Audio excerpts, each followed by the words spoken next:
Huh? You and your daughter? Yeah, that's one we've got it. Yeah. Wait, who's the anchor on this? I've got to check. Okay, yeah. Okay.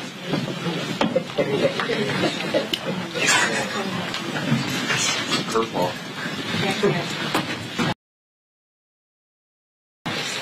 Good morning. Briefly address the Speaker's decision to remove Mr. Swalwell as well as his continuing threat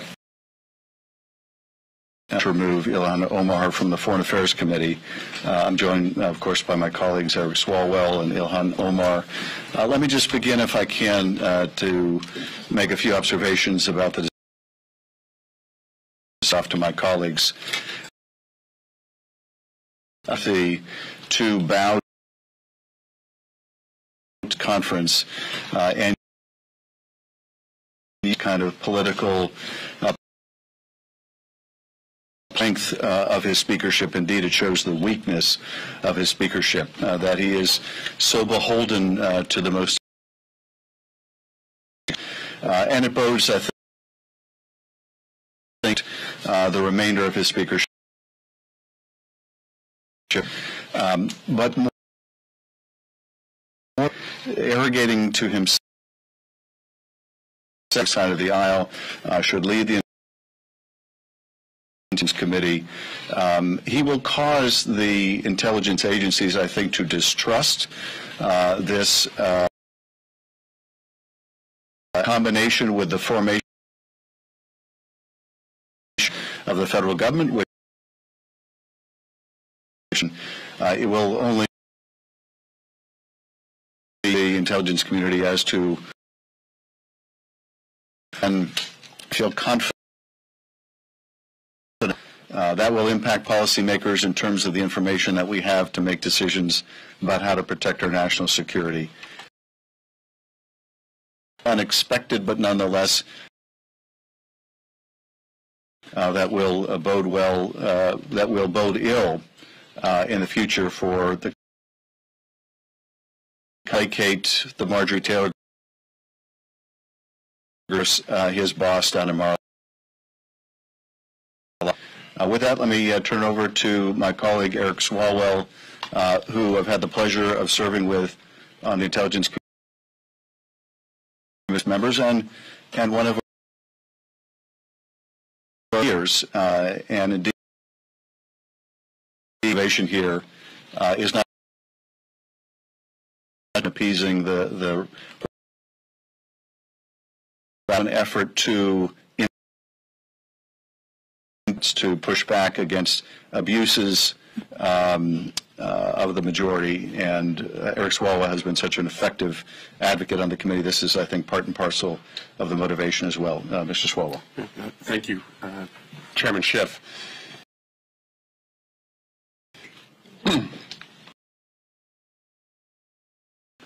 Looks a lot like the old use political power to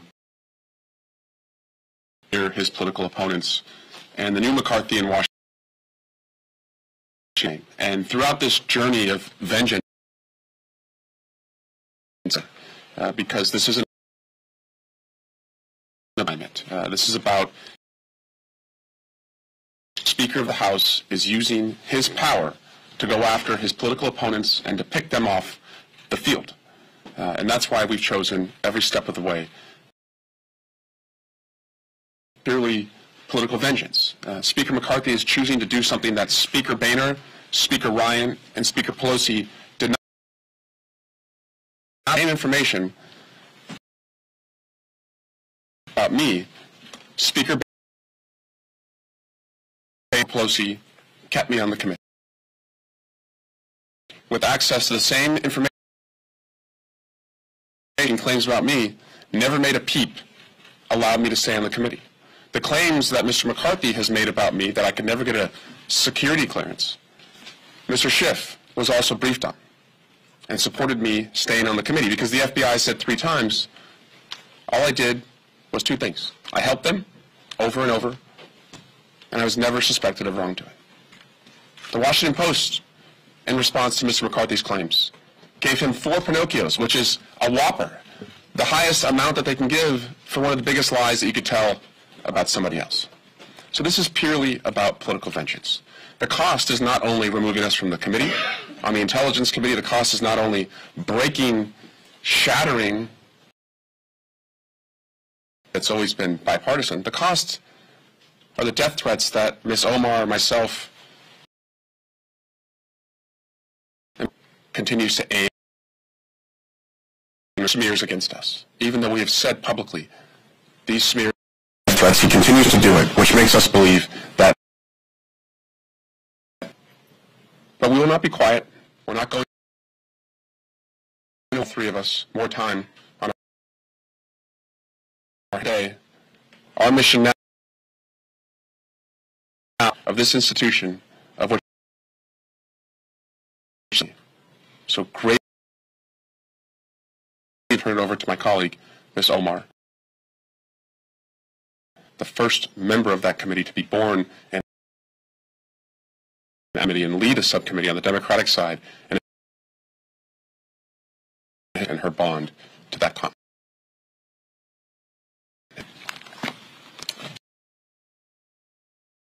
Thank you, Chairman Schiff. Swalwell. Our governing bodies rest on a healthy and vibrant debate. Our strength lies not in our perfection, but in the diversity of our voices and our openness to civil discourse. That is might be as members of Congress have not and must someone from in modern American history, stripping a member of Congress of their committee assignments has been reserved for only the most egregious, convicted or indicted who have engaged in conduct, encouraged violence, or other grave charges. I have served on the House Foreign Affairs Committee and the House Education and Labor Committee for the past 2 terms, committees that I have lived experience and expertise in. As a child who survived war, lived in a refugee camp, I would have never imagined that I would one day have the opportunity to serve on a subcommittee on Africa, global health, and global human rights. I would not have believed that I would one day not just serve as the first African-born member of Congress, but on a committee that oversees Kevin McCarthy's from our committee is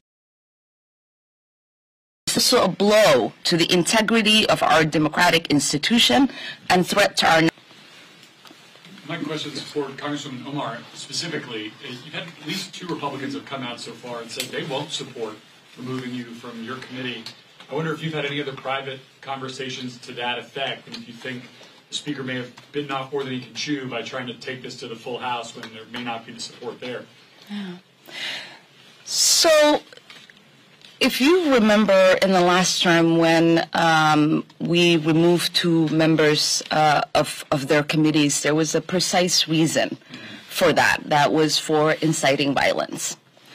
You remember the speech Leader Hoyer made with an image of a rifle being held to my head and the head of other colleagues. We've all seen the video that Representative Paul Gosar made of killing Alexandria Ocasio-Cortez, Speaker Pelosi, and President Biden.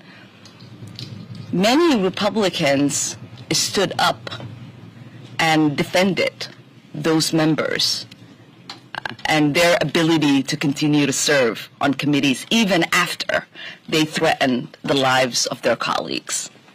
Now, if those same members want the American people to believe that while they defended those acts, that they should not defend us, to continue to serve, then it is going to show their hypocrisy.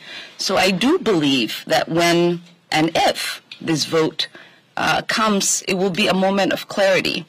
And I hope that many of these Republicans will have conscience and will not prove to their constituents and the American people just how much of partisan hacks they are, how much hypocrisy that they have, and show themselves to be a disgrace. Do you believe a vote against you would succeed right now, or would it fail? I don't know. Yes, sir.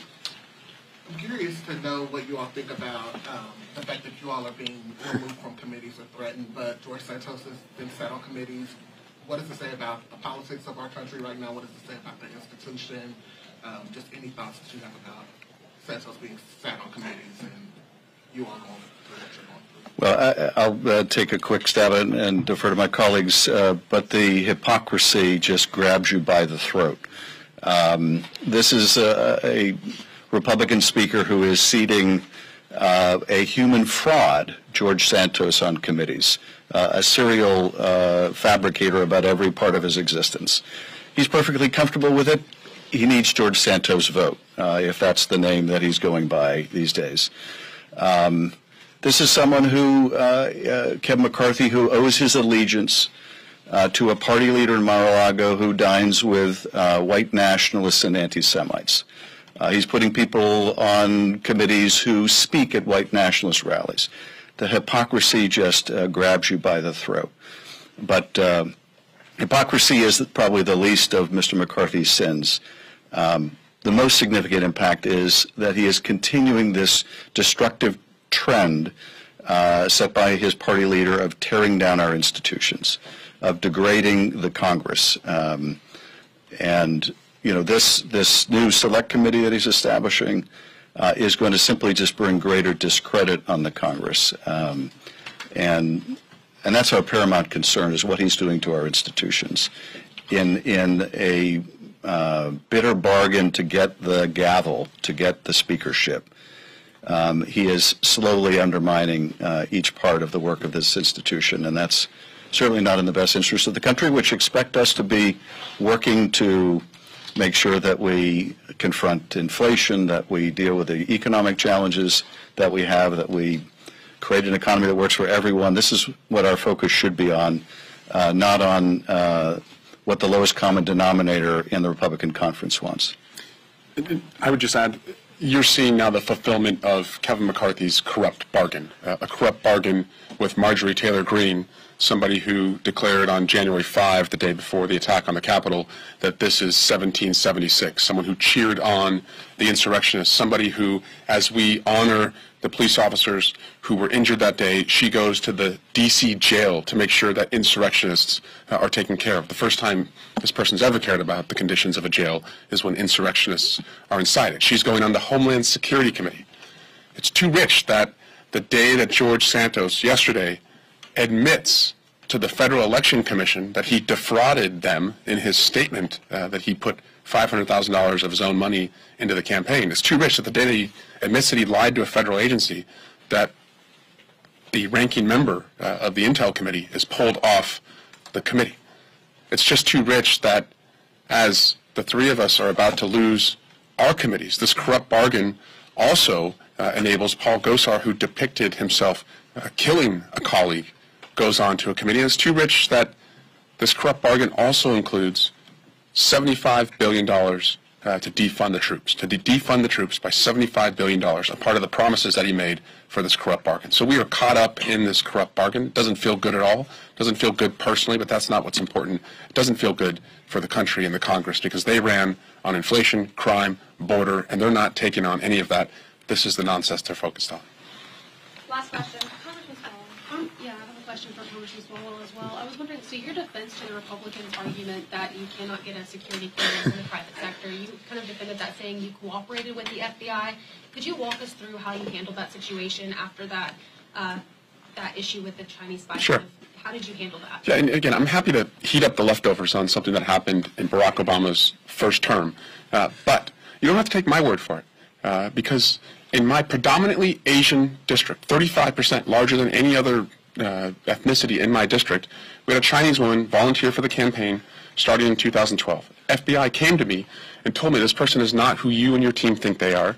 We worked with them, and the FBI, 3 different times when this investigation was leaked, the FBI 3 times said no wrongdoing, all he did was help us. Donald Trump at the time had access to more classified information than anyone who walked the earth. Just like he called out my colleagues here at rallies, called me out all the time. If he could have embarrassed me to weaponize classified information, you know he would have. John Boehner reappointed me to the committee. Speaker Ryan reappointed me to the committee. So again, I don't want to validate, these smears, but Kevin McCarthy is making claims about something that 2 prior speakers had access to, and Speaker Boehner, I know for a fact, was briefed on, and didn't do anything, didn't say anything, kept me on the committee because it was nothing other than doing what every American, I hope, would do if they found out that somebody like this Chinese individual was trying to infiltrate the campaign. Thank you. Thank you very much. You said twice already that he'll come to reject this. What does that mean? We're going back into the door.